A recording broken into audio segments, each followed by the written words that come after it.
आइए आज हम लोग स्टडी करेंगे इकाई 7 यानी चैप्टर 7 आनुवांशिकी तथा विकास। ये एनसीईआरटी क्लास 12 बायोलॉजी का चैप्टर है। अगर हम इसे इंग्लिश में देखें तो बोलेंगे जेनेटिक्स एंड इवोल्यूशन। तो जेनेटिक्स एंड इवोल्यूशन ये चैप्टर हम लोग पढ़ेंगे। हिंदी में इसको बोलेंगे आनुवांशिकी तथा विकास। ये वंशांगति तथा विविधता के सिद्धांत के अंतर्गत है, 7वां चैप्टर। तो इसके बारे में हम लोग स्टडी करेंगे। अब यहाँ पर देखिए, सबसे पहले देखिए इसमें चैप्टर 4, 5, 6 इस तरह से बांटा गया है। वंशागति तथा विविधता के सिद्धांत, तो ये हमारा इकाई यूनिट 7 है। तो अभी चैप्टर आएगा, इसके पहले थोड़ा सा जो लिखा गया है ये एक तरह से जो अब आगे हम ये चैप्टर पढ़ेंगे उनके बारे में कैसे पढ़ेंगे ताकि वो समझ में आए, वो बात यहाँ पर दी गई है। तो इसको समझते हैं और समझ के आगे पढ़ेंगे। तो कह रहा है मेंडल तथा उनके अनुयायी जिन्होंने इनके कार्यों को सराहा और उनका अनुसरण किया, वंशागति प्रतिरूप के विषय में हमारे सम्मुख अपने विचार प्रस्तुत किए।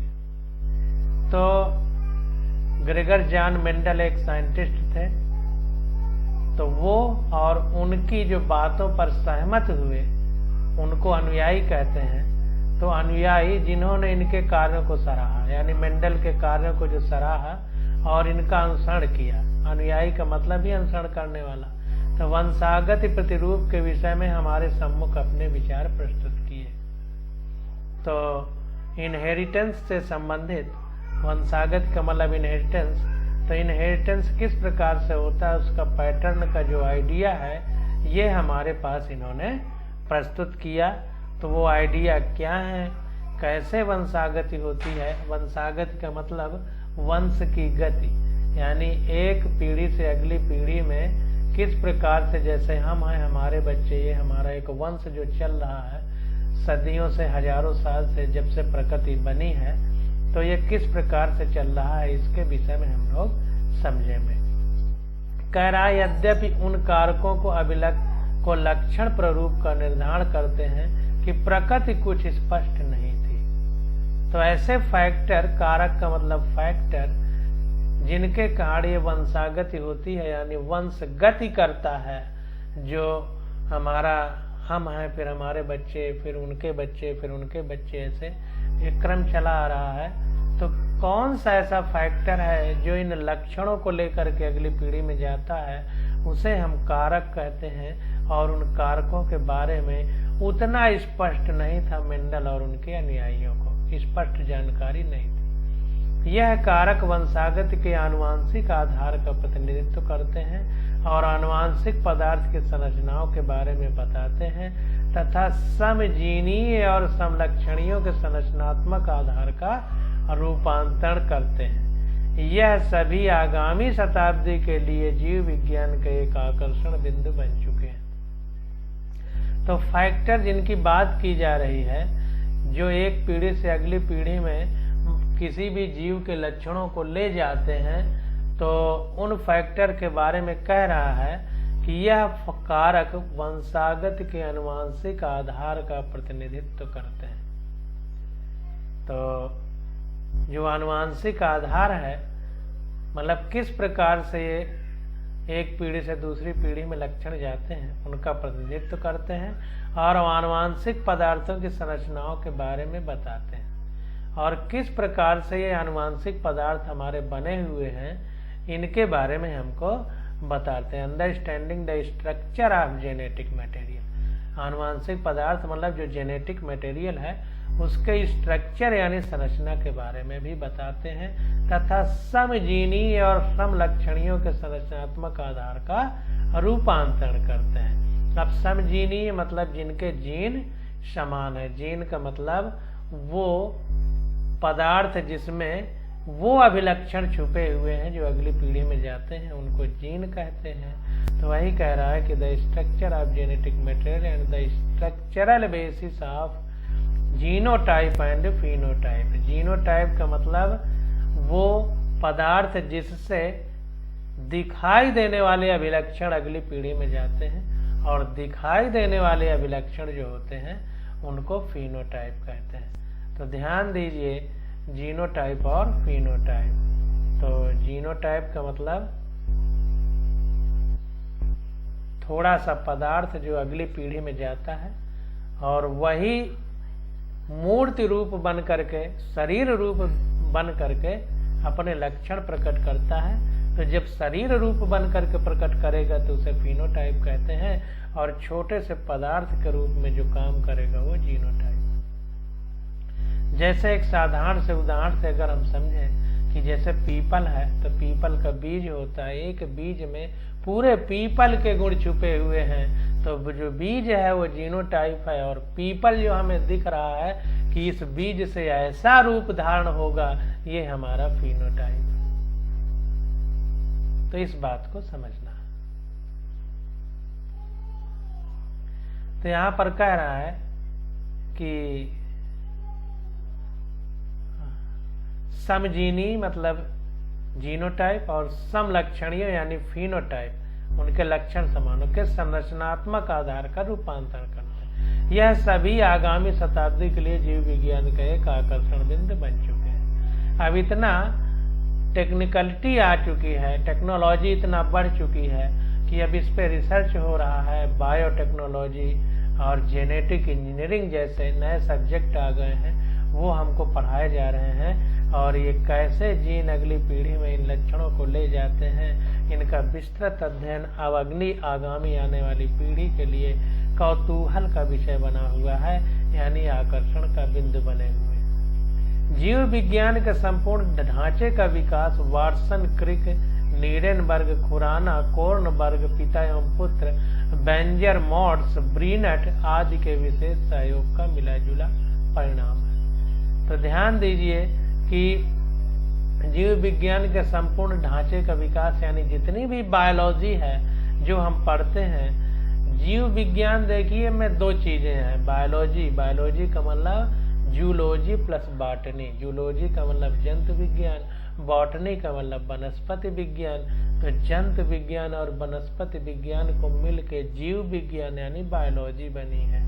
तो इस बायोलॉजी के संपूर्ण ढांचे यानी जो स्ट्रक्चर है, इसका कंकाल तंत्र है, उसको विकसित करने में अगर कुछ महान वैज्ञानिकों का योगदान है तो उनके नाम है वाटसन, क्रिक, नीडेनबर्ग, खुराना, कोर्नबर्ग। ये पिता और पुत्र दोनों शामिल हैं। बेंजर, मॉन्ड और ब्रीनट आदि के विशेष सहयोग का मिला जुला परिणाम है। हम देखिए आगे कह रहा है कि इसी समस्या के समांतर एक अन्य समस्या पर भी कार्य हुआ।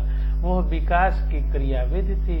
आणविक अनुवांशिकी, संरचनात्मक जीव विज्ञान तथा बायो इन्फॉर्मेटिक्स आदि क्षेत्रों में जागरूकता ने विकास के आणविक आधार के बारे में हमारे ज्ञान को बढ़ाया। तो ध्यान दीजिए आणविक अनुवांशिकी यानी मॉलिक्यूलर जेनेटिक्स, इसको देखते हैं इंग्लिश में, थोड़ा समझने का प्रयास करते हैं। तो यहाँ पर देखिए लिखा हुआ है कि awareness in the areas of molecular genetics, आणविक अनुवांशिकी, स्ट्रक्चरल बायोलॉजी, संरचनात्मक जीव विज्ञान एंड बायो इन्फॉर्मेटिक्स यानी बायोलॉजी का जो इन्फॉर्मेशन है, संरचना जो कह सकते हैं, bioinformatics have enriched our understanding of the molecular basis of evolution. तो जब हम मॉलिक्यूलर बेसिस ऑफ इवोल्यूशन पढ़ते हैं, आणविक आधार पर विकास, बेसिक चीज पढ़ते हैं, तब जाके सारी बातें जीव विज्ञान के बारे में हमको क्लियर पता चलती है। तो वही चीज यहाँ पर देखिए कह रहा है कि आणविक आधार पर जो विकास की बात हो रही है, इसके बारे में हमारे ज्ञान को बढ़ाया किसने? आणविक अनुवांशिकी यानी मॉलिक्यूलर जेनेटिक्स, संरचनात्मक जीव विज्ञान यानी स्ट्रक्चर बायोलॉजी तथा बायो इन्फॉर्मेटिक्स आदि क्षेत्रों में जागरूकता ने विकास के आणविक आधार के बारे में हमारे ज्ञान को बढ़ाया। इन चीजों के बारे में जानकारी हुई तो कैसे विकास हुआ, इसका मॉलिक्यूलर ढांचा क्या था, इसके बारे में हमें पता चला। जैसे हम कोई घर बनाते हैं तो एक एक ईंट रख करके सजाते हैं, तो वो एक तरह से घर का ढांचा ईंट है। वैसे बायोलॉजी में बहुत सारे मॉलिक्यूल्स जो हैं उनकी ऑर्गेनाइजेशन है, जिससे सेल बनी है और सेल से फिर स्ट्रक्चर में उतार चढ़ाव हो करके जीव बना है। तो उस संरचना के बारे में हमें जानकारी प्राप्त होती है। इस इकाई में डीएनए की संरचना तथा कार्य तथा विकास की कहानी का वाद को विस्तार में से समझा तथा उसकी व्याख्या की गई। तो जो हम पढ़ेंगे इस चैप्टर में, जो भी है अनुवंशागत तथा विविधता के सिद्धांत, जो हमारा चैप्टर है, इसमें हम डीएनए की संरचना के बारे में पढ़ेंगे। जो हमारे मूलभूत मानव की अगर बात की जाए तो अगली पीढ़ी में यही डीएनए ही है, एक जनन द्रव्य जनन पदार्थ जो डीएनए पाया जाता है, उसी में जो जीन होते हैं उसी में हमारे गुणधर्म अगली पीढ़ी में जाते हैं। तो उसके बारे में इन चैप्टरों में विस्तार से हमको पढ़ने को मिलेगा। अब देखिए आगे कह रहे हैं कि जेम्स डीवे वाटसन का जन्म 6 अप्रैल 1928 को शिकागो में हुआ। वर्ष 1947 में इन्होंने प्राणी विज्ञान विषय में बीएससी की उपाधि ग्रहण की। प्राणी विज्ञान मतलब जंतु विज्ञान में, जूलॉजी में बीएससी की। इन वर्षों के दौरान इनके बालकपन की रुचि पक्षियों को देखते रहना थी। पक्षियों के प्रति इनकी बहुत रुचि थी। इसी रुचि ने इन्हें आनुवंशिकी के बारे में ज्ञान प्राप्त करने की प्रबल इच्छा जागृत कर दी। यह तभी संभव हो सका जब इन्हें ब्लूमाइंगटन में इंडियाना विश्वविद्यालय ने प्राण विज्ञान में स्नातक अध्ययन के लिए फेलोशिप दी। इसी विश्वविद्यालय से ही इन्हें जीवाणुभोजी बहुगुणन पर कठोर एक्सरे का प्रभाव पर कार्य करने के फलस्वरूप प्राणी विज्ञान में पीएचडी की उपाधि प्रदान की गई। देखिए, जीवाणुभोजी का मतलब जीवाणु जिनका भोजन है, बैक्टीरियोफेज, उनके बहुगुणन पर, यानी मल्टीप्लिकेशन, बहुत बार गुणा करने पर कितनी संख्या बहुत ज्यादा बढ़ जाती है, यानी टूट के बहुत संख्या बढ़ा लिए, पर कठोर एक्सरे का प्रभाव पर कार्य करने के फलस्वरूप प्राणी विज्ञान में पीएचडी की उपाधि प्रदान की गई। तो ये कार्य इन्होंने किया है वाटसन ने। अब कह रहा है वो क्रिक से मिले तथा डीएनए संरचना की गुत्थी को सुलझाने में सर्वप्रथम दोनों की जो सामान्य रुचियां थी उन्हें खोज निकाला। तो पहले वाटसन थे, ये क्रिक से मिले। क्रिक दूसरे थे, वाटसन एवं क्रिक दोनों की फोटो बनी हुई है। तो वाटसन और क्रिक जब एक हो गए तो डीएनए की संरचना की जो गुत्थी थी उसको सुलझाने में सर्वप्रथम दोनों की सामान्य रुचियां थी, उन्हें खोज निकाला। इनका पहला गंभीर प्रयास असंतोषजनक सिद्ध हुआ। इनका दूसरा प्रयास प्रायोगिक प्रमाणों पर अधिक आधारित था तथा न्यूक्लिक एसिड साहित्य का भली प्रकार से सम्मान प्राप्त हुआ। परिणाम स्वरूप मार्च 1953 को पूरक डबल हाइलम्स समरूपण का प्रस्ताव सामने आया।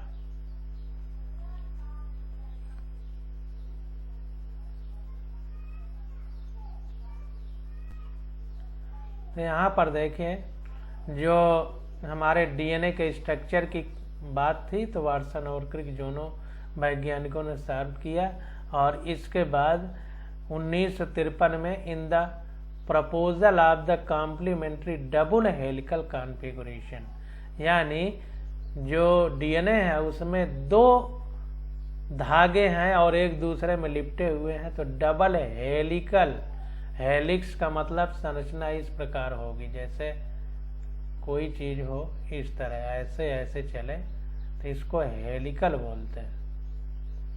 तो डबल मतलब दो धागे इसमें लिपटे थे, जैसे लड़कियां पीछे अपने बाल गूंथ के डबल वो बना लेती हैं। अभी हम आगे संरचना देखेंगे। तो डबल हेलिकल कॉन्फ़िगरेशन जो था, कॉम्प्लीमेंट्री डबल हेलिकल कॉन्फ़िगरेशन, ये वाटसन और क्रिक के द्वारा दिया गया डीएनए के लिए, वाटसन और क्रिक के द्वारा। ये दोनों ने मिलकर के इस पर काम किया। तो जो इम्पॉर्टेंट चीजें हैं उनको हम लोग अंडरलाइन करते चलेंगे।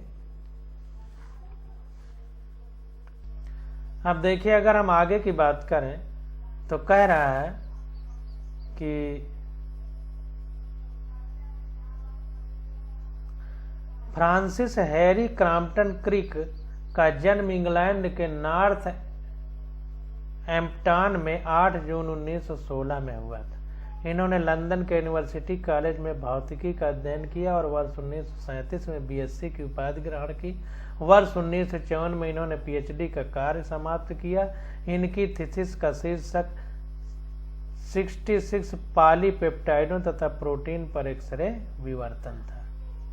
तो इनका जो थीसिस थी, जब लोग पीएचडी करते हैं तो शोध कार्य किया जाता है, तो शोध पे थीसिस लिखी जाती है। जैसे किताब लिखी जाती है वैसे थीसिस लिखी जाती है। तो इन्होंने किताब यानी अपना शोध किस पर लिखा? 66 पॉलीपेप्टाइडों तथा प्रोटीन पर एक्सरे विवर्तन।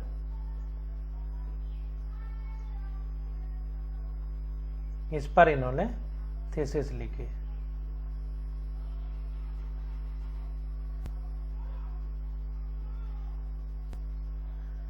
X ray diffraction polypeptide and proteins, इस पर इन्होंने थीसिस लिखी। अब देखिए, यहां पर एक वर्ड आया है डिफ्रैक्शन, विवर्तन जिसको बोलते हैं। तो इन सब के बारे में हम लोग फिजिक्स में अच्छे से पढ़ेंगे। अभी यहाँ पर केवल आप नाम समझिए, वैसे मोटी मोटी भाषा में थोड़ा सा समझ लीजिए। जैसे परावर्तन यानी रिफ्लेक्शन, शीशा है उस पर प्रकाश की किरण पड़ी और उतने ही एंगल पे मुड़ के चली गई, ये परावर्तन है। और अपवर्तन यानी रिफ्रैक्शन, ये हमारा जैसे प्रकाश किसी विरल माध्यम से, रेयर मीडियम से डेंसर मीडियम यानी सघन माध्यम में आता है तो अभिलंब की ओर यानी परपेंडिकुलर की ओर किरण मुड़ जाती है। इसको अपवर्तन या रिफ्रैक्शन कहते हैं। और डिफ्रैक्शन का मतलब जैसे हमारा ब्लेड है, ब्लेड की धार बहुत ज़्यादा पैनी है, तो ऐसी धारों पे जब प्रकाश की किरण पड़ती है तो धड़ाक से बहुत तेजी से मुड़ती है, इसको डिफ्रैक्शन कहते हैं। और एक शब्द होता है प्रकीर्णन। प्रकीर्णन का मतलब कि जैसे हम 7 रंग देख पाते हैं प्रकाश के, बाकी को देख ही नहीं पाते, केवल 7 रंग ही हमारी आंख देख पाती है, तो उन 7 रंगों में टूट जाना हमारा विवर्तन कहलाता है। तो ये कुछ शब्द हैं, इनको हम जब फिजिक्स पढ़ेंगे तो बहुत डिटेल में पढ़ेंगे। अब देखिए, आगे आ जाता है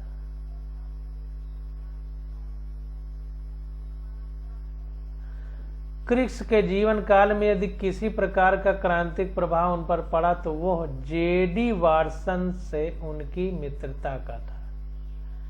इस जवान वाटसन, जिसकी आयु 23 वर्ष की थी, ने वर्ष 1953 में डीएनए तथा प्रतिकृत योजना के लिए डबल हेलिकल संरचना का प्रस्ताव प्रस्तुत किया। तो वाटसन जो थे, ये वाटसन जब जवान थे, जब इनकी उम्र 23 साल थी, तो उसी समय 1953 में डीएनए तथा प्रतिकृत योजना के लिए डबल हेलिकल संरचना का प्रस्ताव प्रस्तुत किया। तो जो डीएनए है और तथा इसकी जो प्रतिकृति है यानी रिप्लिकेशन के बाद जो बनता है, इसके डबल हेलिकल संरचना का प्रस्ताव किसने दिया? वाटसन ने। वाटसन तथा क्रिक के सम्मान में वर्ष 1959 में मैसाचुसेट्स जनरल हॉस्पिटल का जॉन कॉलिंग वैरेन पुरस्कार तथा वर्ष 1960 का लैस्कर पुरस्कार और 1962 का अनुसंधान कारपोरेशन पुरस्कार भी शामिल है। तो ये सब इनको पुरस्कार दिए गए। अब देखिए, इतना पढ़ने के बाद अब हमारा चैप्टर 4 शुरू होता है। ये सब बेसिक चीजें पढ़ने के बाद तो वंशागत तथा विविधता के सिद्धांत, ये चैप्टर 4 है हमारा।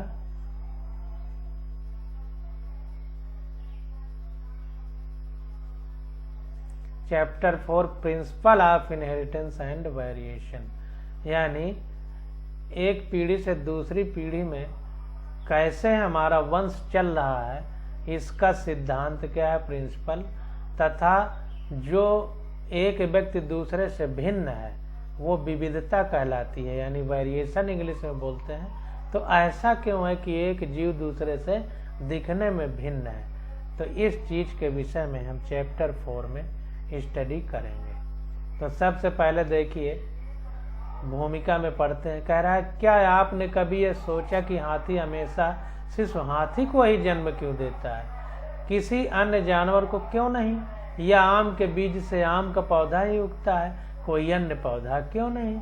माना कि संतति अपने जनकों यानी माता पिता से मिलती जुलती है, पर क्या वह उनसे बिल्कुल भी अभिन्न होती है, या उनके लक्षणों में कुछ भिन्नता दिखती है, या तुमने कभी आश्चर्य किया कि सहोदर कभी एक जैसे दिखते हैं या फिर कभी अलग अलग क्यों दिखते हैं। सहोदर का मतलब सिबलिंग, सिबलिंग का मतलब सेम स्पीसीज वाले, तो एक तरह कैसे दिखते हैं, क्या अभी इसके बारे में कभी सोचा, ये कहने का मतलब है। तो जाहिर सी बात है, मनुष्य की संतान मनुष्य ही होती है, हाथी से हाथी, आम से आम पैदा होता है, लेकिन फिर भी आम से आम जरूर पैदा होता है, लेकिन वो आम अपने जिस पेड़ का होता है उससे जो पौधा तैयार होता है सेम एक जैसे नहीं होते, फिर भी विभिन्नता आ जाती है। तो इन सब बातों के बारे में हम लोग समझेंगे।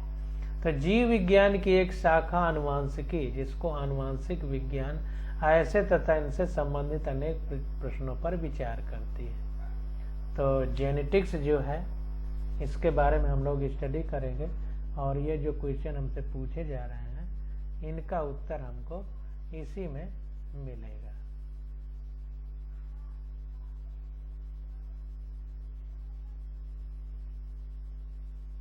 Known as genetics. तो आनुवांशिकी विज्ञान के अंतर्गत हम इन सारे क्वेश्चनों के बारे में समझेंगे। तो यहाँ पर देखिए कह रहा है कि इस शाखा में वंशागत और विविधता दोनों का अध्ययन होता है, यानी इनहेरिटेंस और वेरिएशन दोनों का अध्ययन होता है। अर्थात यह विचार किया जाता है कि जनक और संतति यानी माता पिता और उनके बच्चे के लक्षणों में समानता या असमानता क्यों होती है। वंशागत या अनुवांशिकी का आधार है, जो एक वंश से दूसरे वंश में लक्षण जाते हैं, यानी जैसे हम, फिर हमारे बच्चे, फिर उनके बच्चे, फिर उनके बच्चे, ऐसे जो वंशागत वंश चल रहा है, वंश की गति, जैसे विलाष्टी पढ़ते हैं, तो वंश की गति का मूल आधार ही अनुवांशिकी ही है। वंशागत वो प्रक्रम है जिससे लक्षण जनक के से संतति में जाते हैं, तथा विविधता जनक और संतति के लक्षणों की असमानता की अवस्था है। तो वंशागत यानी इनहेरिटेंस जो है वो एक प्रोसेस है जिसमें जो जनक यानी माता पिता उनके लक्षण संतति यानी ऑफ स्प्रिंग या बच्चों में जाते हैं, तथा विविधता जनक और संतति के लक्षणों की असमानता की अवस्था है। लेकिन माता पिता से बच्चे अलग होते हैं, यह विभिन्नता जो है ये संतति के लक्षणों की असमानता की अवस्था है। मानव को 8000 से 10,000 वर्ष ईसा पूर्व यह ज्ञान हो चुका था कि विविधता का कारण लैंगिक जनन की प्रक्रिया में छुपा हुआ है। तो जो डिफरेंशिएशन है, मनुष्य में जो अंतर है, यह क्यों है, ये बात 8000 से 10,000 वर्ष नहीं, ईसा पूर्व, वर्ष ईसा पूर्व यह ज्ञान हो चुका था कि जो डिफरेंशिएशन है, वेरिएशन है, इसका कारण लैंगिक जनन की प्रक्रिया में छुपा है। ध्यान दीजिए, अलैंगिक जनन यानी एसेक्सुअल रिप्रोडक्शन में वेरिएशन यानी विभिन्नता नहीं होती है। क्यों? क्योंकि उसमें माता और पिता नहीं होते, केवल एक ही होता है। तो जब उसी से बनेगा अगला तो सेम जीन जाएंगे, इसलिए अंतर नहीं पड़ेगा। और जब मेल फीमेल दो मिलते हैं सेक्सुअल रिप्रोडक्शन में, तो मेल और फीमेल के लक्षणों की मिक्सचर आगे जाता है, इसीलिए विभिन्नता आ जाती है। तो इस बात को ध्यान देना है। तो जो ये पॉइंट है बहुत इम्पॉर्टेंट है कि विविधता का कारण लैंगिक जनन की प्रक्रिया में छुपा हुआ है। उससे उसने पादपों और जंतुओं की प्रकृति में उपस्थित जीव विविधता का लाभ उठाया और लाभदायक लक्षणों वाले जीवों को चुनकर उनका प्रजनन करवाया तथा उनसे इच्छित लक्षणों के जीव प्राप्त किए। तो कुल मिला के चाहे पौधे हों या जंतु हों, जो सेक्सुअल रिप्रोडक्शन है, लैंगिक जनन है, इसमें क्या है, आप देखे होंगे कि किसी का किसी के प्रति आकर्षण सुंदरता यानी अच्छाई को देख करके होता है। किसी में गुण बहुत अच्छे हैं, किसी में सुंदरता है, किसी की पढ़ाई बहुत अच्छी है, कोई पैसे वाला है, मतलब कुछ न कुछ अच्छाई गुण के नाम पर ही व्यक्ति आकर्षित होता है मेल फीमेल में। तो वही अच्छे गुण जब आपस में मिलते हैं तो आगे जो पीढ़ी बनेगी वो और अच्छाई की ओर जाएगी। तो वही बात कहा जा रहा है कि उसने पादपों और जंतुओं की प्रकृति में उपस्थित जीव विविधता का लाभ उठाया और लाभदायक लक्षणों वाले जीवों को चुनकर उनका प्रजनन करवाया तथा उनसे इच्छित लक्षणों के जीव प्राप्त किए। तो ये काम मानव ने किया कि मानव को जो अच्छा लगा, और प्रकृति भी यही काम कर रही है। आप किसी को सुंदर देखेंगे तो आपका आकर्षण सुंदरता का होगा। ऐसे प्रकृति में जो हो रहा था उसी में से जो सुंदर दिखा, आम बहुत बड़ा है तो क्रॉस करा के मनुष्य ने आम बड़े बनाए। तो इस तरह से मनुष्य ने भी किया जो प्रकृति ने किया। उदाहरण पुरानी जंगली गायों के कृत्रिम चयन, उनको पालतू बनाकर हमने